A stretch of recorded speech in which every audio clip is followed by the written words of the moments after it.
WNBA and Phoenix Mercury star Brittney Griner is now free after nearly 10 months of being held in Russia. 9 on your side's sports director Jason Barr joins us live from McHale Center with the very latest on the freed women's basketball standout. Jason? Yeah, good evening, Pat. It happens on a night where the Wildcats are hosting Kansas in a battle of unbeatens, and you can see the two teams, they are warming up behind me.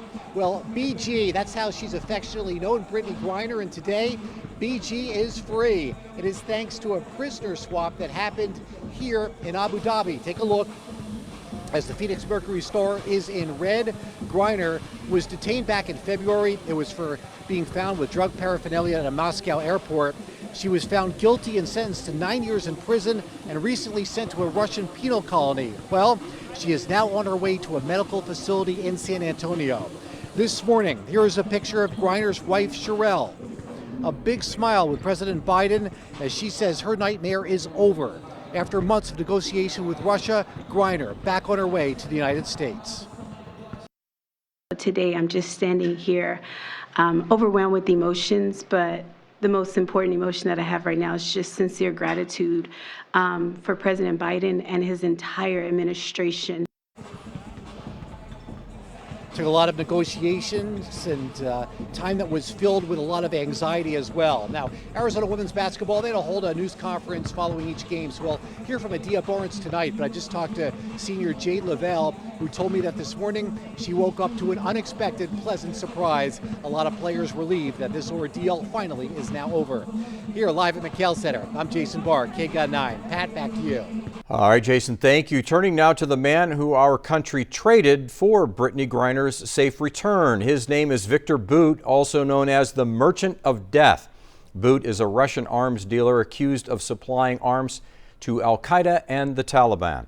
He was convicted of terrorism in 2011 and conspiracy to kill American citizens. Bout claims he's innocent. He has had plenty of support from high-level Russian officials since being arrested, according to the AP. His sentence was 25 years. He served less than half before being traded. It's worth noting the federal judge said that sentenced him said, quote, he's done enough time for what he did in this case. While Griner got her freedom, Paul Whelan, another American citizen locked up in Russia, was once again left out of a prisoner swap with Russia. Whelan has been locked up since December of 2018 on espionage charges. Both he and the U.S. government deny those charges. Earlier this year, Whelan was left out of another prisoner swap, instead freeing Marine veteran Trevor Reed.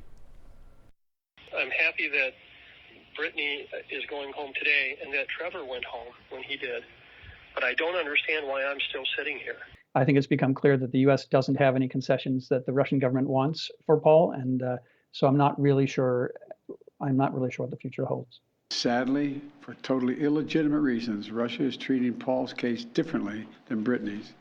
And while we have not yet succeeded in securing Paul's release, we are not giving up.